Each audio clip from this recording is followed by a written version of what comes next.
L'espace commence ainsi, avec seulement des mots, des signes tracés sur la page blanche.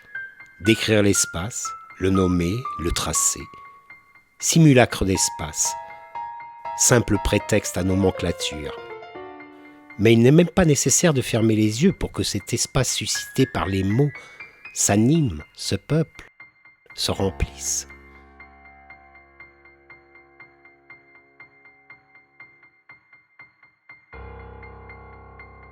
Les immeubles sont à côté les uns des autres. Ils sont alignés.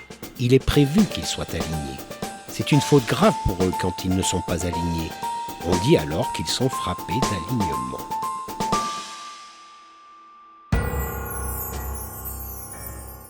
Les appartements sont construits par des architectes qui ont des idées bien précises sur ce que doivent être une entrée, une salle de séjour, living room, réception, une chambre de parents, une chambre d'enfants, une chambre de bonne, un dégagement, une cuisine et une salle de bain. Mais pourtant, au départ, toutes les pièces se ressemblent peu ou prou. Ce n'est pas la peine d'essayer de nous impressionner avec des histoires de modules et autres fariboles. Ce ne sont jamais que des espèces de cubes, disons des parallélépipèdes rectangles.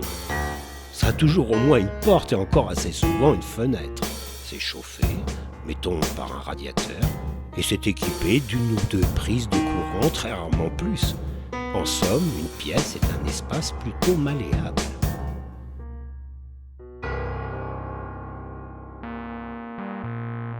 Et j'ai plusieurs fois essayé de penser à un appartement dans lequel il y aurait une pièce inutile, absolument et délibérément inutile. Ça n'aurait pas été un débarras, ça n'aurait pas été une chambre supplémentaire, ni un couloir, ni un cagibi, ni un recoin. Ça aurait été un espace sans fonction. Ça n'aurait servi à rien. Ça n'aurait renvoyé à rien. Un espace sans fonction. Non pas sans fonction précise, mais précisément sans fonction. Non pas plurifonctionnel, cela tout le monde sait le faire, mais afonctionnel. Ça n'aurait évidemment pas été un espace uniquement destiné à libérer les autres. Fourre-tout, placard, penderie, rangement, etc. Mais un espace, je le répète, qui n'aurait servi à rien.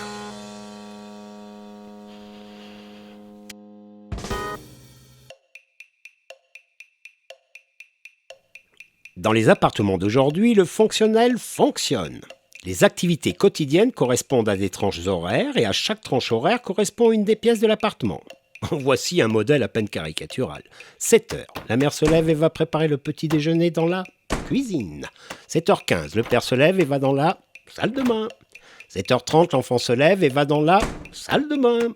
8h, l'enfant prend son manteau dans l'entrée et s'en va à l'école.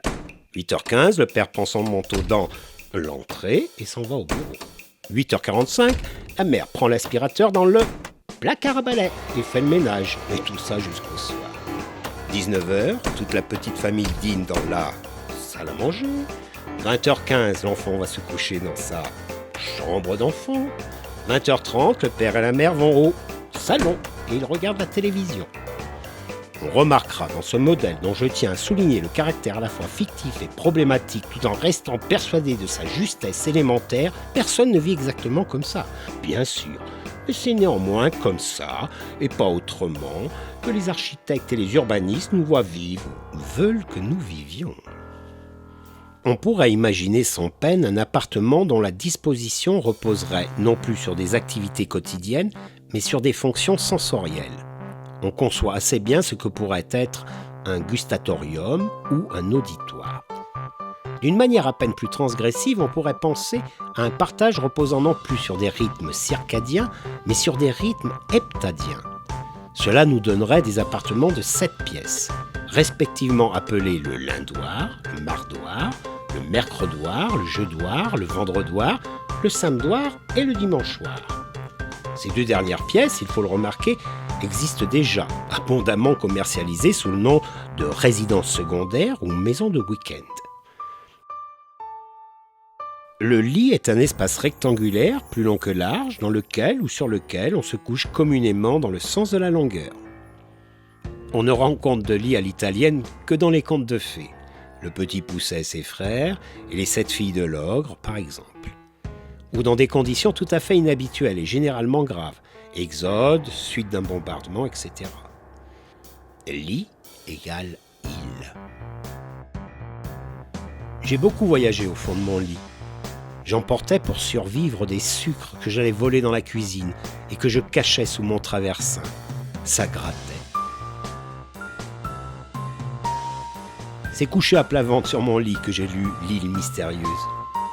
Le lit devenait cabane de trappeurs ou canot de sauvetage sur l'océan en furie, ou baobab menacé par l'incendie. Tente dressée dans le désert.